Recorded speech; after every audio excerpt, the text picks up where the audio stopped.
ಮಕ್ಕರಿ ನಾವು ಬಂದಿವ್ರು ನಮ್ಮ ಶಾಲೆ, ನಮ್ಮೂರ ಶಾಲೆಗೆ. ಅದೇ ಥರ ರೀ ಹಲವಾರು ಪ್ರೈವೇಟ್ ಶಾಲೆ ಒಳಗೆ ಮಾಡ್ತಾರೆ ಫಂಕ್ಷನ್. ಅದೇ ಥರ ಇವತ್ತು ಏನೈತೆ ಅಂದ್ರೆ ಗಣರಾಜ್ಯೋತ್ಸವ ಐತಿ.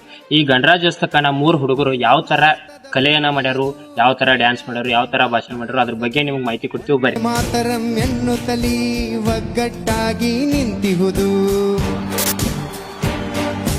ಭಾರತ ಮಾತೆಯ ಮಡಿಲಲ್ಲಿ ಯಾರಿಗೂ ಹೆದರದ ಸಿಂಹಗಳು ಗರ್ವದಿ ಗಡಿಯಲ್ಲಿ ಗಣ್ಣಿಡಿದು ಗರ್ಜನೆ ಮಾಡುತ್ತ ನಿಂತಿಹವು.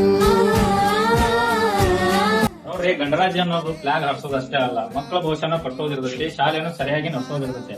ಇದೆಲ್ಲವೂ ನಮ್ ಜವಾಬ್ದಾರಿ ಐತೆ. ಸೊ ಇದನ್ನೆಲ್ಲ ನೀವು ಹಚ್ಕೊಳ್ತೀರ ಅಂತ ನಾ ಅನ್ಕೊಂಡಿದ್ದೀನಿ. ಗೋಡೆಗೆ ಸುಣ್ಣಗಿನ್ನ ಬೆಳೆದ ಕಟ್ಟಡಗಳನ್ನ ಚಾಲು ಮಾಡೋದು ಅಷ್ಟೇ ಅಲ್ಲ, ಹುಡುಗರ ಮನಸ್ಸಿನಾಗ ಅಕ್ಷರಗಳ ಬಿತ್ತೋದ ಶಿಕ್ಷಣ.